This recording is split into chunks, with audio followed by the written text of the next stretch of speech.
Henry was used to moving around. A new city, a new job, a new apartment. Each change felt like an opportunity to reset.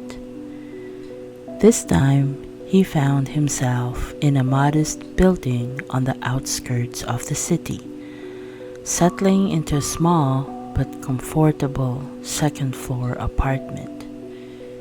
It wasn't much, but it was enough.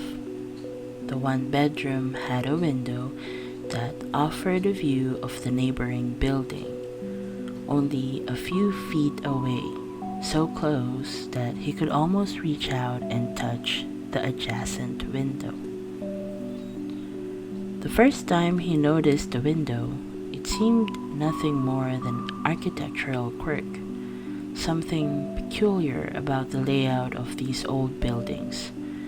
The apartment opposite his was clearly abandoned.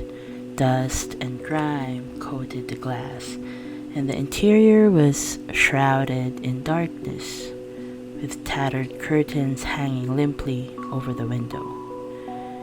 Yet the thought of having such an intimate view of someone else's living space, if anyone were ever to move in, gave Henry an uneasy feeling. He quickly dismissed it, focusing instead on unpacking his belongings and getting settled. It was late that first night when Henry began to sense something strange. After spending the evening watching TV and arranging his things, he headed to bed.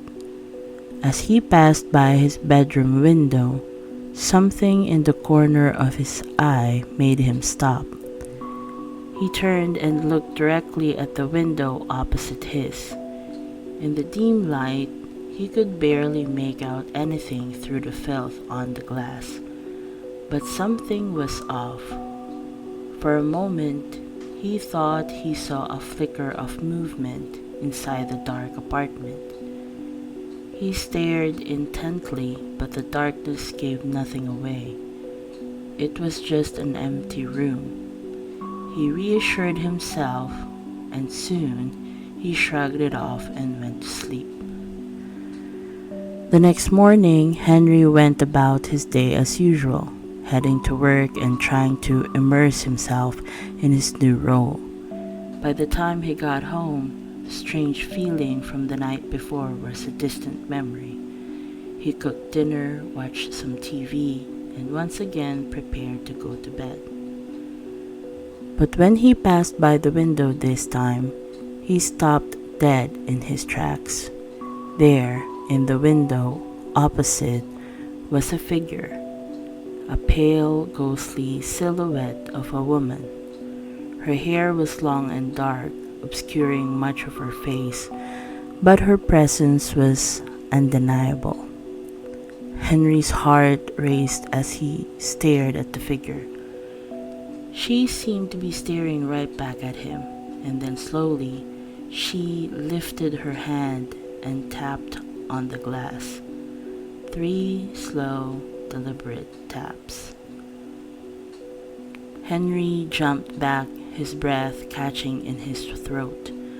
The figure didn't move, but the tapping continued, rhythmic and hollow, like the beating of a distant drum. His first instinct was to close the curtains, but curiosity, morbid and overpowering, kept him rooted to the spot. He blinked, and for a moment, it seemed like the woman was gone, just a trick of the light, and in his tired mind, playing games with him. But then she reappeared, closer to the glass this time, her features more defined, but still indistinct. Panicking, Henry grabbed his phone and dialed the building's maintenance number. The line rang and rang before finally connecting to a groggy voice on the other end. He explained what he was seeing, his words stumbling over each other in his haste. The man on the line, clearly irritated at being disturbed so late, assured Henry that no one had lived in that apartment for years. "It's been empty since before I started working here," the man grumbled. "No one's been in there. You're just tired. Get some sleep." But sleep was impossible. Henry spent the rest of the night pacing his apartment, his mind racing with fear and confusion. Every time he dared to glance out the window, the ghostly woman was there, tapping, staring, waiting. In the days that followed, Henry tried to avoid the window altogether, but the tapping persisted. It would start at random times in the dead of the night or in the quiet hours of the morning. Always the same slow, steady rhythm. Tap, tap, tap. Each time he would force himself to look, hoping to find the window empty, but she was always there, her form becoming more defined, more real. Desperate for answers, Henry began to research the building's history. He scoured old newspapers online, forums, anything that might shed light on the figure in the window. It wasn't long before he found what he was looking for. An old news article from the late 1980s about a young woman who had lived in the apartment opposite his. She had died under mysterious circumstances, her body found weeks after she had gone missing, slumped against that very window. The article hinted at foul play, but no one was ever charged. The case went cold, and over time the story faded into obscurity. The more Henry learned, the more the tapping grew insistent, almost angry. He started to notice other things too. A cold breeze that seemed to emanate from the window. The feeling of being watched even when he wasn't in the bedroom. And whispers, faint and unintelligible, that seemed to come from nowhere. Sleep was a luxury he could no longer afford. The woman in the window consumed his thoughts day and night. One night, after weeks of enduring the torment, Henry reached his breaking point. The tapping had grown louder, more frenzied, and the whispers had become clearer, forming words he couldn't quite understand, but that filled him with dread. In a fit of frustration and fear, he grabbed a chair and hurled it at his own window, shattering the glass. The noise was deafening, but the tapping stopped, leaving only an eerie silence in its wake. Breathing heavily, Henry stepped closer to the broken window, shards of glass crunching underfoot. The ghostly woman was gone. For the first time in weeks, the opposite window was dark and empty.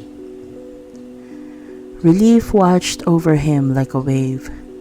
Maybe, he thought, he had finally driven her away. But then he noticed something strange. A small, old-fashioned key lying on the floor amidst the broken glass. It was rusted and cold to the touch, as if it had been buried for years. He had no idea where it had come from or what it unlocked, but as he held it in his hand, a sense of dread began to creep over him. The whispers returned, louder now, more urgent. The words were still unclear, but one thing was certain. They wanted him to use the key. Despite his fear, Henry felt an inexplicable compulsion to obey. He didn't know why, but he had to find out what the key was for. He left his apartment, the key clutched tightly in his hand, and made his way to the door of the abandoned apartment.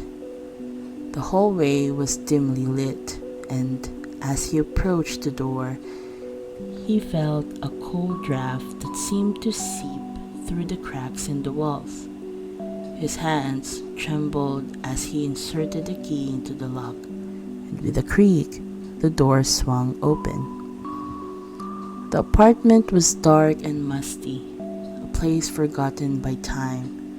The air was thick with the smell of decay, and the silence was oppressive. As Henry stepped inside, the door slammed shut behind him, plunging him into the darkness. His heart pounded in his chest, and he fumbled for a light switch, but there was none. The only light came from the faint glow of the moon through the grimy window. And then he heard it, the tapping. It was coming from behind him now. But when he turned, there was nothing there. The sound echoed through the apartment, growing louder, more insistent, as if whatever was making it was getting closer. Henry backed away, his breath coming in short, panicked grasps, but the tapping followed him, relentless. In his desperation, Henry stumbled into the bedroom, the very room where the woman had died. The tapping was deafening now, as if it was coming from inside his own head. He clapped his hands over his ears, but it did no good.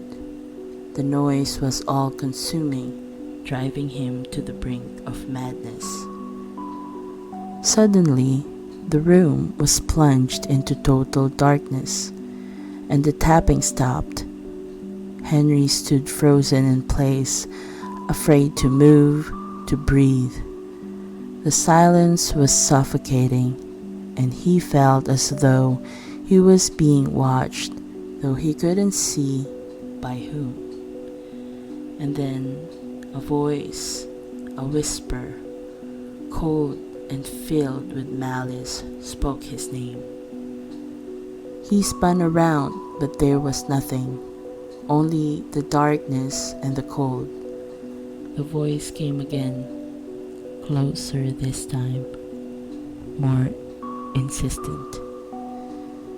He felt a cold breath on the back of his neck and realized with a sickening jolt that the voice was right behind him. He turned slowly, his whole body trembling with fear, and there she was, the ghostly woman, her face inches from his, her eyes hollow and lifeless, staring into his soul. "Let me in," she whispered, her voice like the rustling of dead leaves. Before Henry could react, the woman lunged at him, her hands reaching for his throat. He tried to scream, but no sound came out. Her icy fingers closed around his neck, and he felt his life being drained away, his vision darkening as her grip tightened. The last thing he saw before everything went black was her face, twisted into a grotesque smile, her eyes gleaming with a malevolent light. When Henry's body was found, slumped against the window in the abandoned apartment, his face was frozen in a mask of terror. The key was still clutched in his hand, rusted and cold. The cause of death was never determined, but those who knew the building's history whispered of the ghostly woman who had claimed another victim.